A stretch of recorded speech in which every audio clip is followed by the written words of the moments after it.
안녕하세요, 남스타입니다. 오늘은 제가 보시다시피 힙당동에 와 있습니다.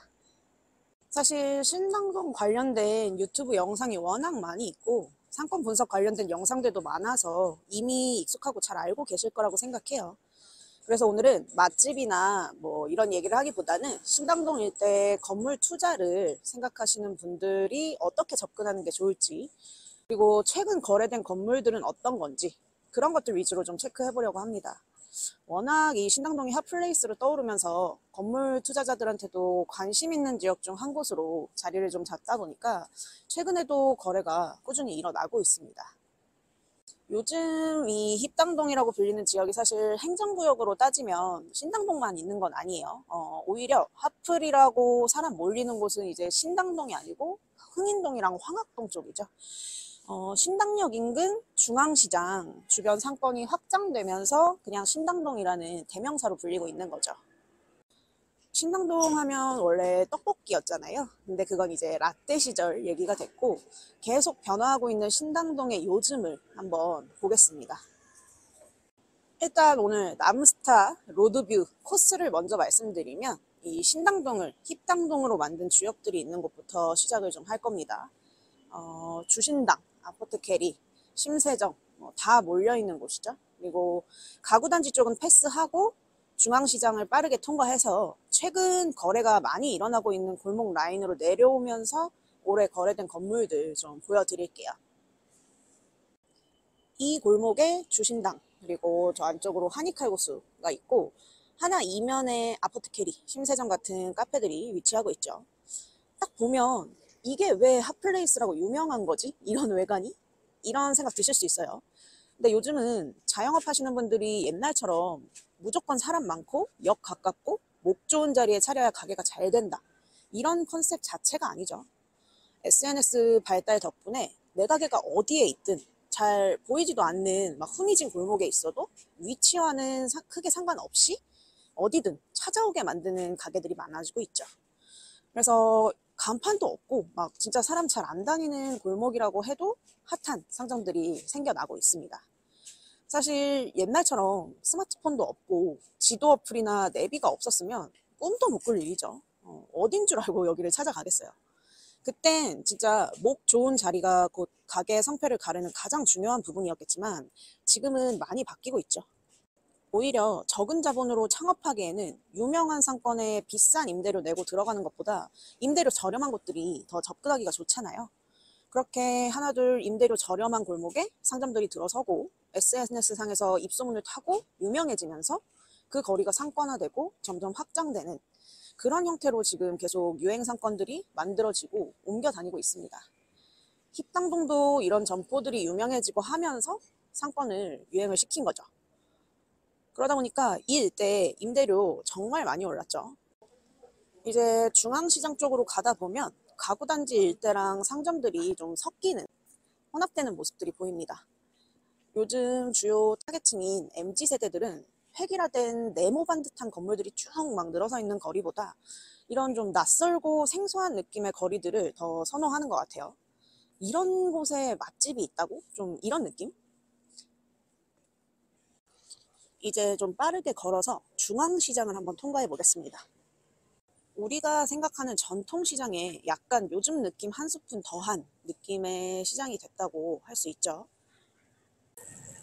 중간중간 시장에 보면 이런 가게가 시장에 있네? 하는 곳들도 좀 눈에 띄고, 또 요즘 시장 다니면서 여러 가지 먹거리 경험하고 하는 것도 젊은 층한테 엄청 유행이다 보니까 힙당동 중심점에 중앙시장이 있음으로 인해서 상권이 유행하고 확장되는데 더 기폭제 역할을 한 거죠. 근데 투자처로 이 시장길에 있는 건물에 투자하시기는 쉽지 않죠. 보통 이런 시장 내부에 있는 건물들을 그렇게 선호하시진 않으니까요. 대부분 이 일대에서 손바뀜 되는 건물들도 이 중앙시장 라인 말고 시장과 연결돼서 뻗어져 나가는 양옆 골목들에서 거래가 일어나고 있는 거고, 지도상에서 시장을 중앙에 놓고 봤을 때 좌측 가구단지 쪽보다는 우측 지역에 있는 건물들이 거래가 훨씬 많습니다. 가구단지 일대도 일부 상점들이 혼합되고 있긴 한데 상권 확장성을 봤을 때 시장 우측 지역이 좀 더 높게 평가되고 있는 거죠. 좌측은 가구 단지라는 그 컨셉에 맞는 상점들이 또 자리를 해야 되는 거니까요. 이 일대를 지도상에서 보면 양옆으로 주거 배우 세대가 있어서 상권이 좀 확장될 수 있는 지역이 한정적인 특징이 있어요. 양쪽으로 감싸져 있는 듯한 느낌이고 위쪽으로 도로가 가로로 길게 지나고 있어서 흐름이 좀 끊기는 형태죠. 그렇다 보니까 양옆이나 북쪽으로 계속해서 대대적으로 상권이 확장되기에는 좀 무리가 있어 보여요. 차라리 이제 신당역 남쪽으로 떡볶이 타운과 더불어서 청구역과 이어지는 라인으로 확장되는 게 입지상 더 가능성이 좋죠. 힙당동은 이 중앙시장 인근, 이 바운더리 안에서 손바뀜 되는 건물들의 새로운 임차인이 들어오면서 상점들 생겨나고 이 정도의 상권 확장 가능성으로 보시는 게 좀 더 보수적일 것 같죠.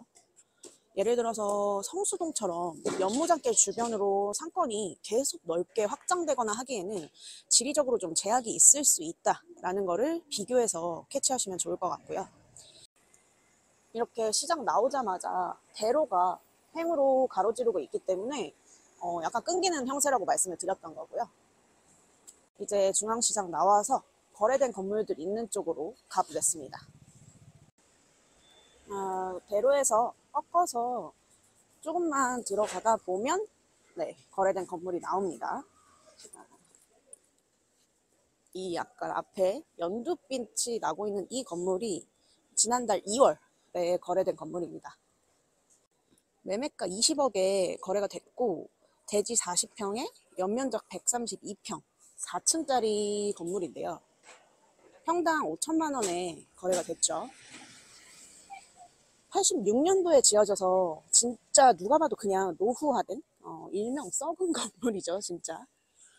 근데 힙당동이 이런 느낌의 좀 말도 안 되는 가게들이 입점을 하면서 유행하기 시작한 거기 때문에 이런 감성이 딱이긴 하죠.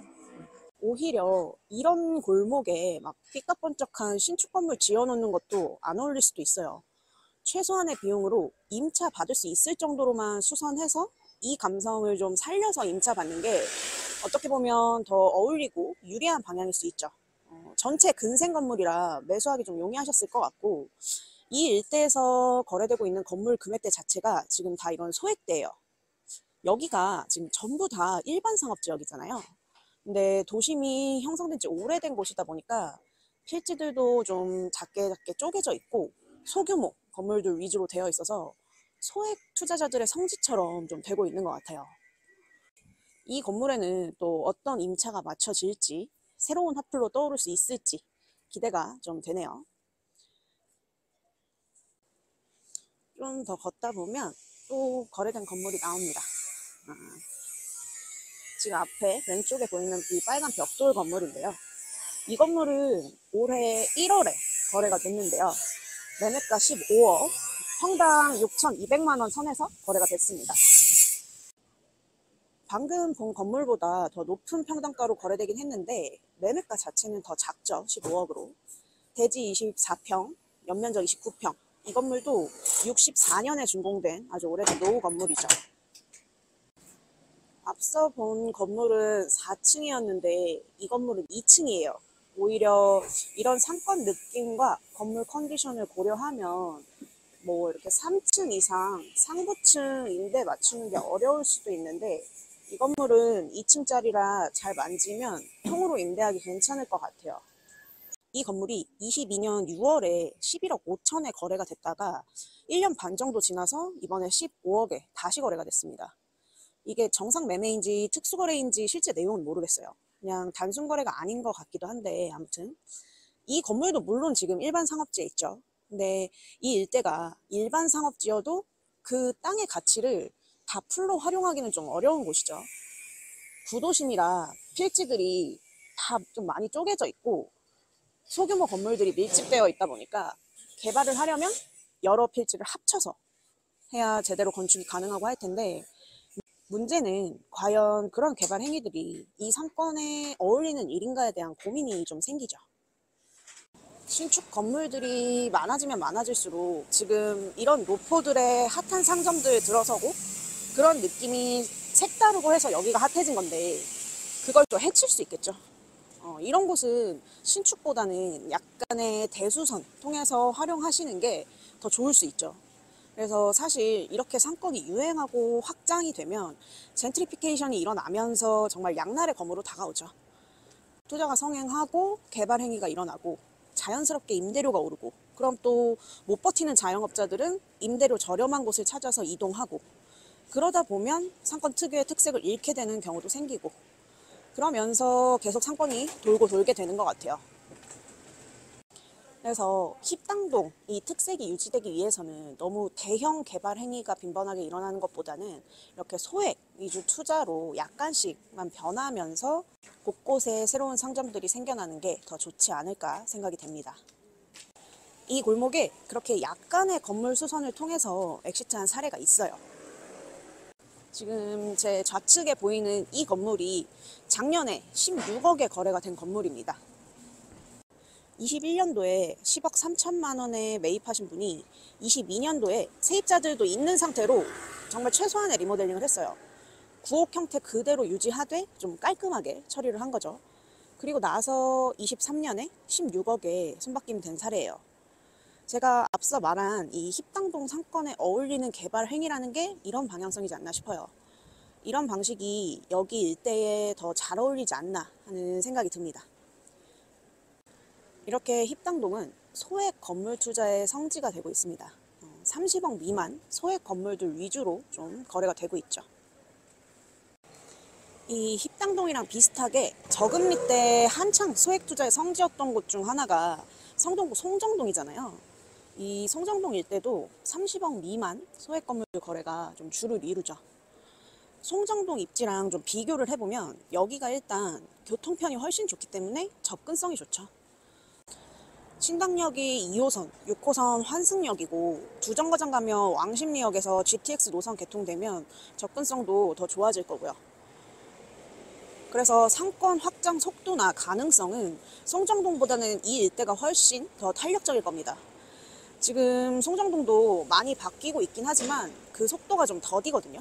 아무래도 교통 접근성이 좋은 편은 아니다 보니까 인구 유입에 한계가 좀 있어 보여요. 그리고 입지 자체적으로 인근의 배우 세대나 이런 것들도 송정동보다는 신당동 일대가 더 안정적으로 자리를 하고 있고, 지역 범위 자체도 신당동이 훨씬 넓기 때문에 그런 부분에서 좀 차이를 생각해 보시면 좋을 것 같아요. 지금 이 일대에 거래되는 건물 평당가랑 송정동에서 거래되는 건물들 평당가가 비슷비슷하거든요.